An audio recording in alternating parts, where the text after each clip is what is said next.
A pergunta é possível uma vida livre de todo sofrimento? Uma vida onde haja essa presença real da paz, da liberdade, da felicidade e do amor? Então, perguntar simplesmente quem é você ou quem sou eu é algo ainda muito vago. Aqui eu quero lhe convidar a investigar a natureza do eu, desse você, como você se vê. Mas isso requer que você compreenda, antes de tudo, a natureza desse sentir e pensar que você tem. Você já observou que os seus pensamentos, eles não são originais? Não existem pensamentos que sejam originais. Aqui eu me refiro ao pensamento comum, do viver. Não me refiro ao pensamento criativo. Esse é um outro assunto. Aqui eu me refiro a esse pensamento do viver. Nesse viver, nós somos um conjunto de memórias, psicologicamente falando. Nós somos um conjunto de ideias, conceitos, lembranças, recordações, posicionamentos políticos, filosóficos, religiosos.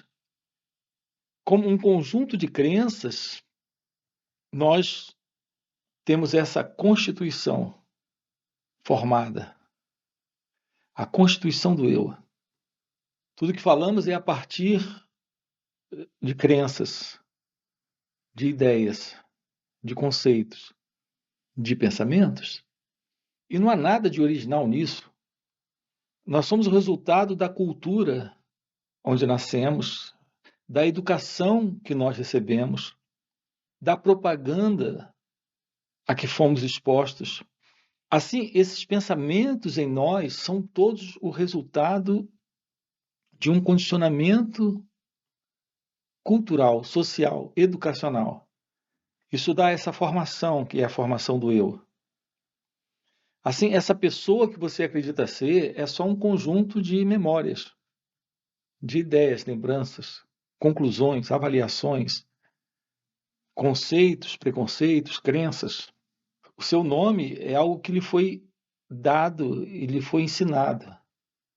Você não é esse nome, também não é esse conjunto de memórias, lembranças, recordações, todo esse condicionamento, toda esta programação, todo esse programa de ser alguém, de se mover como alguém no mundo, é algo que se assenta nesse padrão, nesse condicionamento.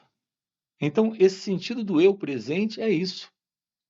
Então, quando você diz eu, está se referindo a um conjunto de memórias, lembranças. Quando você fala, fala a partir daquilo que você ouviu, leu, aprendeu, estudou, guardou, registrou. Aqui estamos trabalhando com você o fim dessa ilusão da individualidade que você acredita ter, que você acredita ser. A ilusão desse indivíduo. Não existe tal coisa como um indivíduo. Existe sim essa ilusão da individualidade. A nossa consciência é a consciência desse eu. Essa consciência do eu não tem realidade fora desse contexto, porque tudo que você chama de consciência é simplesmente estar consciente. Você só pode estar consciente daquilo que identifica. E você só consegue identificar aquilo que conhece. E aquilo que conhece faz parte desse condicionamento, desse conjunto de memórias e lembranças. Isso não é você. E essa consciência não é sua consciência, é a consciência da humanidade, é a consciência da cultura, é a consciência humana. Então não existe essa verdade dessa individualidade. O que existe é a ilusão do pensamento sobre essa individualidade. Então você se vê como uma entidade individual e separada. É apenas do ponto de vista físico, que existe essa separação. Porque psicologicamente você é toda a cultura, você é todo ser humano à sua volta. Psicologicamente você carrega tudo que todos carregam. Não há qualquer diferença. Assim, não existe nada que seja realmente singular, único, particular, individual. É interessante quando as pessoas nos falam dos problemas que elas estão vivendo. Repare que nós funcionamos assim, quando nós falamos de problemas nossos, nós particularizamos esses problemas, como se houvesse realmente problemas particulares. Todo problema que você tem é só um problema humano. A única particularização é que está linkada ou ligada a esse corpo-mente. Mas o seu problema é o problema humano. O medo presente é um problema humano. A ansiedade é um problema humano. A inveja é um problema humano. O ciúme, a ambição, a preocupação, tudo isso é um problema humano. Está particularizado em razão dessa experiência corpo-mente particular, mas o problema é humano. Não é o problema desta pessoa. É essa pessoa que particulariza o problema. Em razão dessa singularidade, dessa particular experiência desse eu, é aqui que nós nos deparamos com a ilusão. Carregamos a ilusão de um eu, e esse eu tem problemas. Naturalmente, é o problema da humanidade, é o problema de todos, mas ele está particularizando isso para esse corpo-mente. Eu quero lhe convidar para o fim desse eu, e, portanto, para o fim desse problema humano. Então, o ego, o eu, é o único problema presente, particularizando pessoais problemas para esse corpo-mente. Está claro isso? Ou está meio confuso? Uma vez livre desse sentido do eu, desse ego, uma vez livre desse condicionamento de cultura, onde os problemas existem, você estará livre de problema. Porque esses problemas consistem na ilusão de ser alguém, de se ver como alguém, de se posicionar culturalmente, socialmente, psicologicamente como alguém no mundo. Então, o trabalho do despertar da consciência é o despertar para uma nova consciência. Então, aquilo que nós chamamos de estar consciente, ou essa consciência do eu, é esse conjunto de condicionamento, de programação psicológica que carregamos. É a isso que tenho chamado de condicionamento psicológico.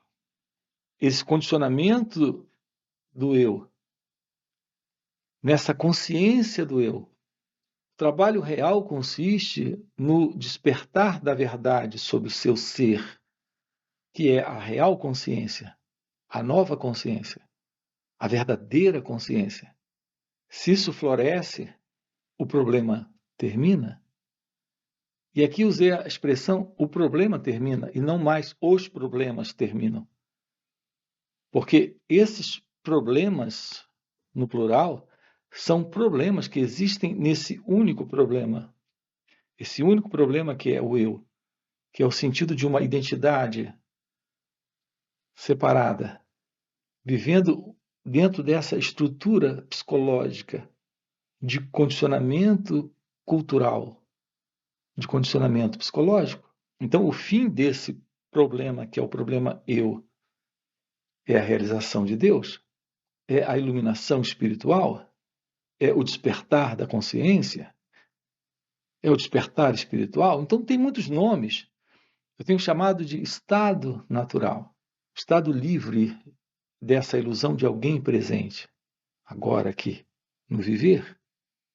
Evidente que para que isso se torne possível, todos nós precisamos de um trabalho nessa direção, e esse trabalho está nesse descondicionamento psicológico, na desprogramação dessa condição psicológica de pensar e sentir. Então, essa consciência mental, essa consciência do eu, essa consciência egóica, é isso que nós temos chamado de consciência? Todo esse conteúdo que alguns chamam de consciente e inconsciente, tudo isso faz parte desse conteúdo, desta consciência do eu? Essa consciência não é a realidade, não é a verdade. É aquilo que se mostra, é aquilo que se apresenta como sendo a verdade, como sendo a realidade, como sendo aquilo que nós conhecemos. Quando olhamos para o mundo está vivendo dentro desta programação, desse condicionamento psicológico, dessa consciência do eu. Eu tenho comparado essa consciência do eu a esse estado de sonho que nós temos à noite. Observe que enquanto você sonha à noite, tudo que acontece no sonho é muito real. Até que você acorda. Aí você se dá conta que era um sonho. Nada daquilo era real. Só que enquanto o sonho acontecia, raramente você toma ciência de que é um sonho. Porque, em geral, a consciência onírica, no geral, é a consciência de que o sonho é a realidade daquele instante, daquele momento. Aquele mundo é real, aquela experiência é real, aquele eu é real. Apenas quando você acorda, quando você abre os olhos e percebe que está na cama, aí fica claro que todo aquele mundo e toda essa presença de alguém ali, que era esse eu, era só parte de uma imaginação, de uma construção mental. Então, tudo aquilo era um mundo mental. Todas aquelas experiências eram mentais. E aquele eu também era parte da mente. Tudo isso fazia parte de um movimento de pensamentos se desenrolando com sons, cores, formas, nomes. O mundo do sonho. Aquilo que nós chamamos de vida agora aqui, na verdade, nessa consciência do eu, isso também é um sonho. Isso aqui é um sonho. Todos os tipos de coisas estão acontecendo aqui. Todas as experiências estão acontecendo aqui. Aqui há sentimentos, ações, sensações. Há todo um movimento de sentir, pensar, fazer, desfazer. Nós temos aqui o nascimento, nós temos aqui a velhice, temos aqui a doença, temos aqui o casar, o ter filhos, constituir família, temos o sucesso, temos o fracasso. Aquilo que nós chamamos de consciência de mundo é essa consciência do eu. E isso aqui é um sonho? Nós não percebemos que isso aqui é um sonho. Não percebemos porque nós não acordamos. Nós temos isso aqui como algo muito real. As coisas boas e coisas ruins. As boas nos agradam, nós as buscamos, nos sentimos felizes com elas. E as coisas ruins nos desagradam, nós tentamos nos afastar delas. E elas nos entristecem e nos tornam criaturas infelizes. Esse ser feliz ou infeliz, esse estar bem ou mal, dentro desse contexto desta vida, que é a vida comum a todos, aqui está ocorrendo dentro de um sonho. Mas não percebemos que isso é um sonho, porque não temos para onde acordar. Do sonho à noite, a gente tem para onde acordar. E a gente acorda e percebe que é um sonho. Mas e esse aqui? A não ser que você acorde, você não estará jamais vendo isso aqui como um sonho, porque isso aqui é muito, muito, muito real. Para esse contexto de consciência do eu, isso aqui é tão real quanto aquele contexto de consciência do sonho. Aqui, a não ser que você acorde, jamais saberá que isso aqui é um sonho. E aqui o nosso trabalho é lhe convidar para o acordar, para o despertar da consciência, porque não é real consciência. o que temos aqui? Aqui nós temos essa consciência do eu, a consciência mental. Um outro tipo, uma outra qualidade de sonho. Os sábios têm declarado isso há milênios na Índia. Isso está lá no Mandukya Upanishads, falando a respeito dos 4 estados. Que 4 estados são esses? 3 nós conhecemos. Tudo isso acontece porque nós estamos dormindo. Existem 3 estados bem conhecidos de todos nós: o estado de vigília, sonho e sono profundo. Mas há um 4º estado que é desconhecido, mas é conhecido claramente pelos sábios, por aqueles que realizaram Deus, por aqueles que estão, na verdade, vivendo esse despertar da consciência. Isso é tratado no Mandukya Upanishads, os 4 estados possíveis.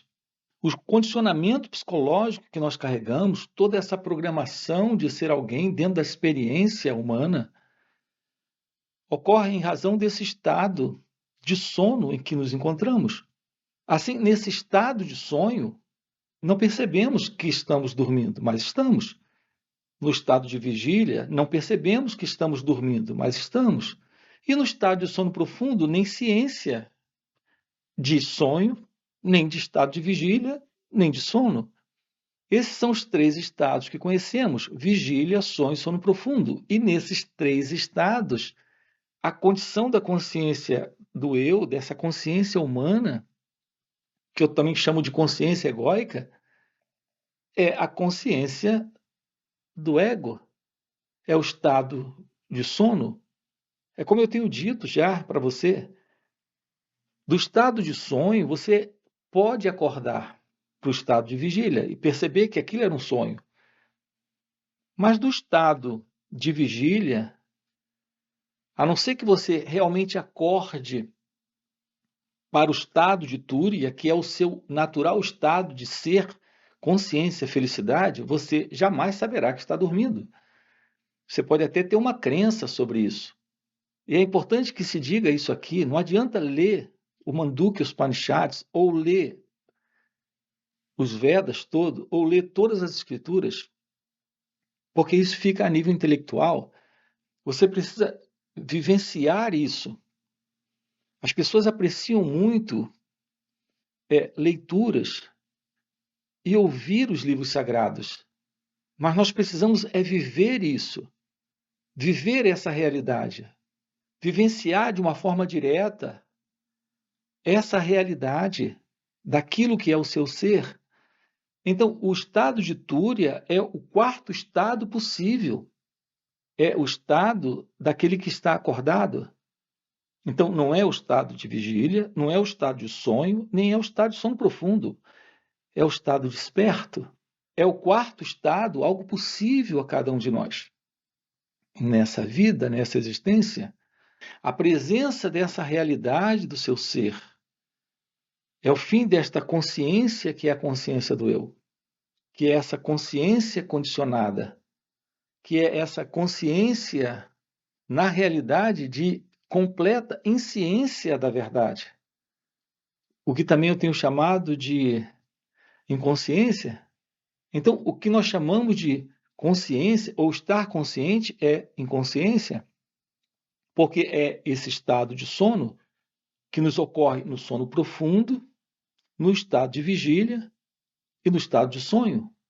A verdade do seu ser está nesta plena consciência, que é a consciência real, a consciência de ser.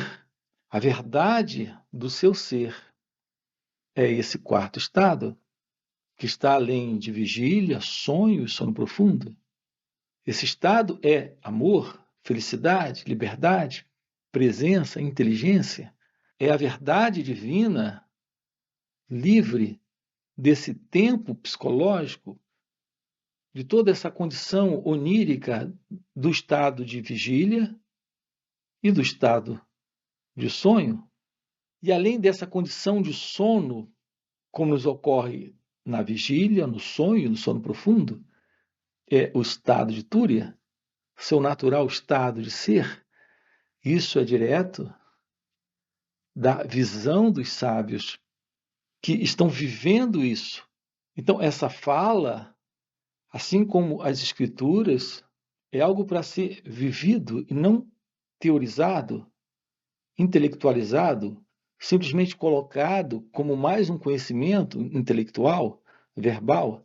Então, essa realidade se estabelece como sendo a verdade do seu ser, aqui e agora. Isso é iluminação espiritual, isso é a realização de Deus, é a realização do seu ser. Então, aquilo que está presente é amor, é paz, é liberdade, é felicidade. É o reconhecimento da verdade daquilo que é você, desta verdade divina que você é, que você traz. Agora, é muito importante compreendermos que os aspectos teóricos são teóricos. Aqui, às vezes, eu tenho citado os Vedas ou os Upanishads, expressões de Cristo, de Buda. Aqui eu tenho citado, como agora estou fazendo, os Vedas. Mas esse é um aspecto meramente teórico. Você pode ler os Vedas e, intelectualmente, acreditar que agora sabe a respeito desses 4 estados. Isso não é real? Isso é intelectual, é verbal, é teórico? Os livros não podem lhe dar isso. A teoria não pode lhe dar isso. Apenas o contato com a real meditação na prática pode lhe mostrar a verdade disso, a verdade do seu natural estado de ser, consciência, felicidade, que é o estado de Túria. Então não se trata de ler os Upanishads, não se trata de estudar as escrituras. Aqui se trata, como eu tenho dito sempre, de estudar a si mesmo, de observar a natureza ilusória desse eu, se movendo nesse mundo de condicionamento psicológico, de programação psicológica. Então é possível o fim para esse sonho, o fim para esse sono, o fim para essa ilusão. Então, o que nós temos nas Escrituras, no Madhukya, os Upanishads, esses 4 estados, isso é algo que quando você realiza seu ser, você tem ciência daquilo que as Escrituras tratam, não teoricamente, verbalmente, intelectualmente, mas vivencialmente, o seu natural estado de ser está além do sono. É quando você está, na verdade, acordado, ciente da verdade, porque você é essa verdade. Você é essa escritura viva. Essa é a realidade do seu ser. Nós temos aqui em nosso canal diversas playlists. Uma delas é sobre essa aproximação da real meditação de uma forma prática. É isso que lhe coloca diante da verdade do seu ser, da revelação daquilo que é você em seu natural estado, que é o estado de Túria, que é o seu estado de pura consciência, que é o seu estado de presença, de realidade. Esse é o nosso assunto aqui dentro do canal com você. Se isso é algo que faz sentido para você, deixa aí o seu like, já se inscreve no canal. Nós temos encontros online, encontros presenciais e também retiros, onde estamos trabalhando isso com aqueles que se aproximam. Aí na descrição do vídeo nós temos o nosso grupo no WhatsApp para esses encontros, inclusive encontros online. Se isso é algo que faz sentido para você, a gente se vê. Ok? Valeu pelo encontro. Até a próxima. Então é interessante, não estamos tratando de algo que se torna habitual, que se torna mecânico, algo que a mente não irá nunca absorver como parte do seu automatismo, da sua mecanicidade, como acontece na assim chamada prática da meditação.